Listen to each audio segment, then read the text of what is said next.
Ya, halo semuanya. Assalamualaikum warahmatullahi wabarakatuh. Pada kesempatan kali ini, saya akan menjelaskan bab pertama dari kalkulus ya, 4 SKS, yaitu fungsi dan limit. Di bab ini akan ada 5 subbab ya.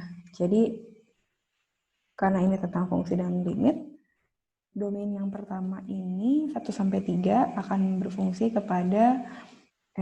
berfokus kepada fungsi, sedangkan dua domain yang terakhir ini akan berfokus kepada limit. Nah, jadi di sini pertemuan pertama ini akan diselesaikan dalam 1 minggu.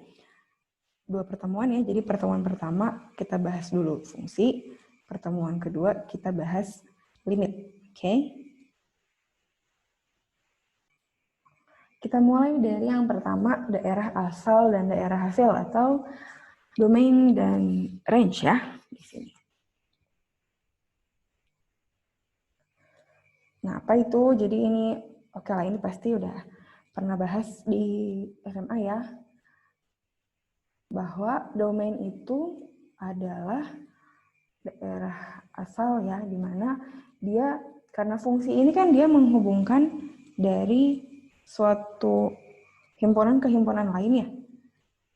Nah, si daerah asal inilah yang berada di himpunan asal ya. Jadi yang ada di sini disebut dengan domain, kemudian yang ada di sebelahnya disebut dengan hasil atau range ya.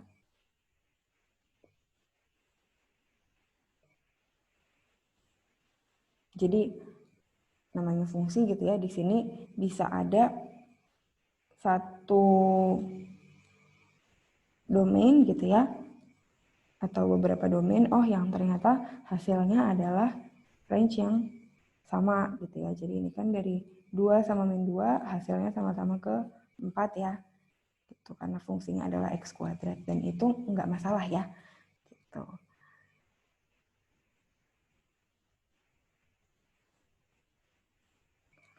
Oke, next.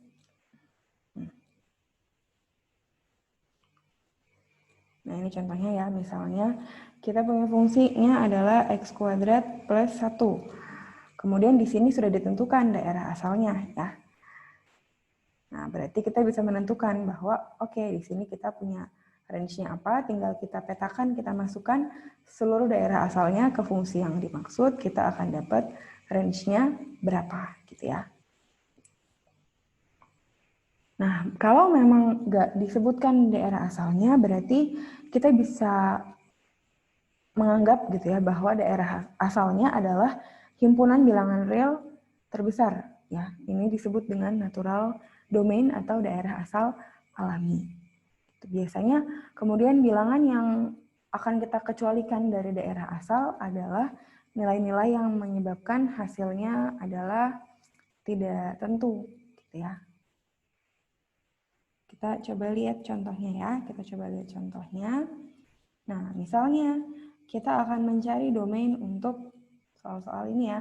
Yang pertama, fx sama dengan 1/x min 3. Ini kan berarti apa yang harus dikecualikan di sini ya, yang harus kita kecualikan adalah x sama dengan 3 gitu ya. Karena kalau kita masukin x sama dengan 3 ke A gitu ya, ke fx 1/x min 3 ini, dia akan jadi 1/0 gitu ya. Ini kan menjadi suatu hal yang nanti jatuhnya tidak terdefinisi gitu ya, hingga gitu di sini. Nah, sehingga kalau kita diminta mencari domainnya, kita akan ketemu domainnya, bisa kita tuliskan gitu ya. X-nya adalah X tidak sama dengan 3. Ya, di sini. Berarti himpunan X dalam bilangan real sedemikian rupa sehingga X tidak sama dengan 3. Nah, sama coba kita lihat yang B ya. Yang B adalah akar dari 9 min T kuadrat. Nah, karena dia ada akarnya di sini ya, kita punya akar, berarti kita harus menghindari bilangan negatif. Sehingga yang pertama, syaratnya haruslah 9 min T kuadrat ini harus lebih dari sama dengan 0. Ya, 9 min T kuadrat harus lebih dari sama dengan 0, ya. Sehingga berarti T-nya di sini mutlaknya ya harus lebih kecil daripada 3 ya. Itu. Karena dia harus nggak boleh negatif gitu ya intinya.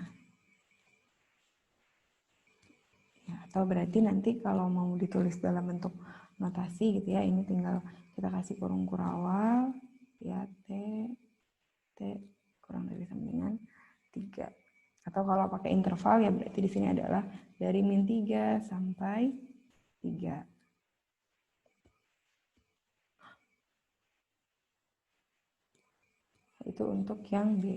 Nah, untuk yang C gitu ya, berarti kurang lebih sama ya, karena dia nggak boleh, dia kan 9 min W kuadrat ya. Berarti di sini syaratnya untuk yang dalam akarnya gitu ya akan sama dengan yang ini ya, di sini nanti akan sama dengan yang ini ya. Syaratnya kurang lebih sama, sehingga yang dikecualikan cukup min 3 sampai 3 itu. Dan kemudian bedanya adalah kalau yang C, karena dia 1 per ya, berarti karena dia 1 per, berarti si 3-nya nggak boleh masuk. Karena kalau 3-nya masuk gitu ya, nanti dia jadi 1 per 0. Ya, sehingga bedanya cuman kalau si B-nya ini dari min 3 sampai 3, 3-nya masuk. Kalau si C ini dia dari min 3 sampai 3, tapi 3-nya ini nggak include ya.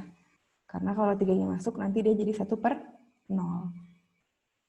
Jadi di sini W-nya adalah W kurang dari 3 aja ya. Jadi mulai dari min 2, min 1, 0, 1, dan juga 2. Oke, ini contoh untuk mencari domain ya, intinya. Ini review SMA lah ya. Oke, nah membicarakan fungsi, membicarakan juga operasi aritmatika pada fungsi ya. Jadi fungsi itu bisa ditambah, bisa dikurang, bisa dikali, bisa dibagi, dan juga bisa dikompositkan dengan fungsi yang lain ya. Dengan lambangnya di sini adalah FOGX ya di sini, atau FGX. Jadi berarti fungsi G-nya gini dikompositkan terhadap si F. Contohnya di sini ya, misalnya F-nya adalah X kuadrat min 2 dan GX-nya adalah akar dari X, gitu ya, maka di sini kita bisa melakukan komposit terhadap si fungsi-fungsi ini. Ya. Berarti kalau FOGX, ya berarti kan G-nya yang masuk ke dalam fungsi F. Berarti untuk yang A, FOGX ini adalah hasilnya adalah berapa? Yaitu X plus 3. Ya, sedangkan untuk yang B-nya di sini, B-nya karena F-nya yang masuk ke dalam G, berarti kita punya di sini adalah akar dari X kuadrat plus 3. Oke, mudah-mudahan sampai sini bisa dimengerti. Oke, next kita masuk ke jenis-jenis fungsi ya. Jenis-jenis fungsi. Di sini yang pertama kita punya fungsi ganjil dan juga fungsi genap. Apa sih fungsi ganjil dan fungsi genap? Yang pertama, fungsi genap ini adalah definisinya adalah ketika f min x gitu ya sama dengan fx. Kenapa begitu? Di sini kita bisa lihat bahwa kalau fungsi genap gitu itu dia benar-benar simetris nih, kayak cermin gitu. Ini fungsi genap ya, yang ini fungsi genap. Ya, jadi di sini kayak dicerminkan, contohnya dia dicerminkan di sumbu Y. Ya. Ini contoh paling sederhana. Sedangkan kalau fungsi ganjil dia seakan-akan dicerminkan gitu ya terhadap si sumbu X gitu, kebalikannya di sini. dia kayak cermin itu di sumbu X dan juga di sumbu Y-nya. Jadi dia cermin di dua sisi gitu ya. Kalau untuk yang fungsi ganjil. Nah, dia ketika kita masukin min X ke dalam fungsi X-nya, dia akan jadi negatif justru fungsinya. Ya, jadi kan kalau fungsi genap pas kita masukin min X, oke, dia jadi fungsi asalnya lagi tuh yaitu fx. Tapi kalau yang fungsi ganjil, kalau kita masukin min X, dia malah jadi negatifnya. Kita coba lihat contohnya ya. Oke, contohnya misalnya saya punya fungsi apa ya? Saya misalnya punya fungsi x kuadrat min 2 gitu ya. X kuadrat min 2. Oh, saya agak susah nulisnya.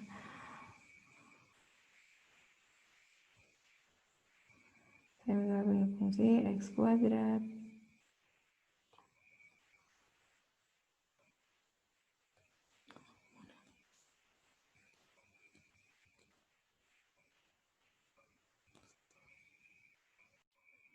fx sama dengan x kuadrat min 2.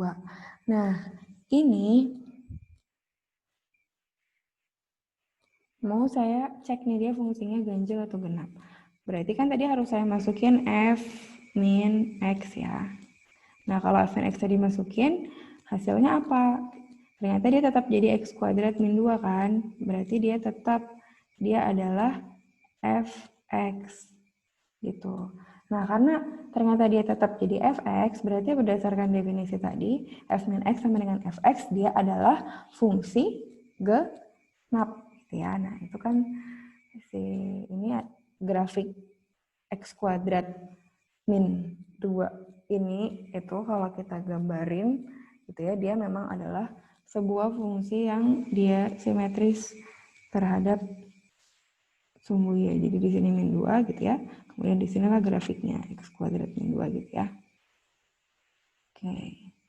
Nah, kelihatan dia adalah sebuah fungsi genap gitu ya. Oke, sedangkan misalnya saya mau kasih contoh yang fungsi ganjil.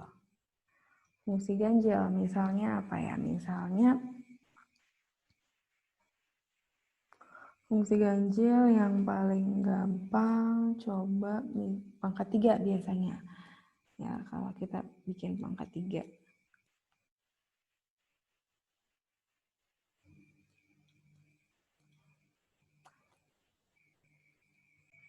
Pangkat 3 ya, misalnya gx sama dengan x pangkat 3 min 2x. Oke, kita masukin aja negatif x ya ke dalamnya. G min x, gitu ya, kalau kita masukin, kan ternyata dia akan jadi min gitu ya. Jadinya kalau kita ganti x dengan negatif gitu, kita akan dapat bahwa dia adalah min x pangkat 3 gitu ya, plus 2x. Nah, ini sama saja kita memberikan negatif dari fungsi gx. Nah, karena hal ini ya, tadi ini adalah definisi dari fungsi ganjil, sehingga dia adalah fungsi yang ganjil, gitu ya. Jadi untuk definisi dari fungsi ganjil dan fungsi genap. Oke, next setelah fungsi ganjil dan fungsi genap, kita punya fungsi nilai mutlak. Oke, ini definisinya kalau fungsi nilai mutlak bukan ini ya, ini definisi dari fungsi yang lain. Definisi dari fungsi nilai mutlak ya, kita tahu bahwa nilai mutlak intinya kalau kita berikan dengan tandanya ya, misal tandanya ini ya, ini definisi fungsi berikutnya, dia akan selalu positif. Jadi intinya kalau dia min 1 ya dia tetap jadi 1 sama dengan 1 gitu ya di sini. Min 1 dia sama dengan 1. Kalau kita kasih dia min 2 dia sama dengan 2. Sehingga grafiknya pun jadinya seperti ini gitu ya. Intinya fungsi mutlak kayak gitu. Nah, Itu fungsi nilai mutlak. Nah, di sini ada fungsi bilangan bulat terbesar. Nah, ini baru definisinya benar.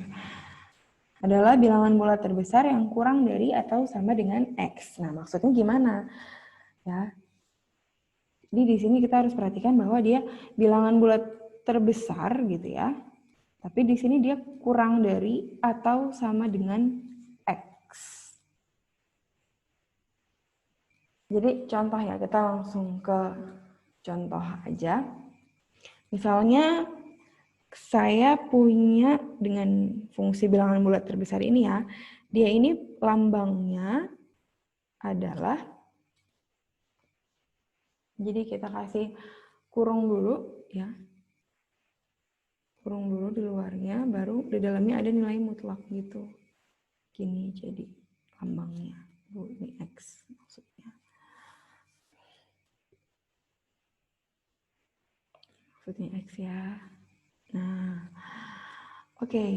Jadi misalnya saya punya nilai,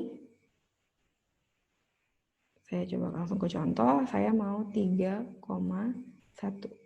ya. 3,1. Jadi saya kasih mutlak terus dikasih kurung.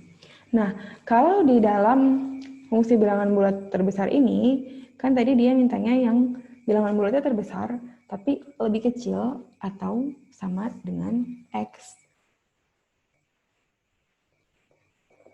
Jadi kita mundurin ke belakang. Karena dia maunya kalau nggak lebih kecil, ya sama gitu sama X. Jadi nggak boleh lebih besar. Tapi dia maunya bilangan bulat, gitu. Ngerti nggak sih? Jadi dia maunya bilangan bulat, nggak mau ada koma-komanya, tapi dia harus lebih kecil, atau paling nggak ya samalah sama si X-nya. Berarti kalau 3,1, kita kan pengen jadiin dia bilangan bulat, tapi harus kurang dari itu. Ya berarti dia akan sama dengan 3. Itu di sini.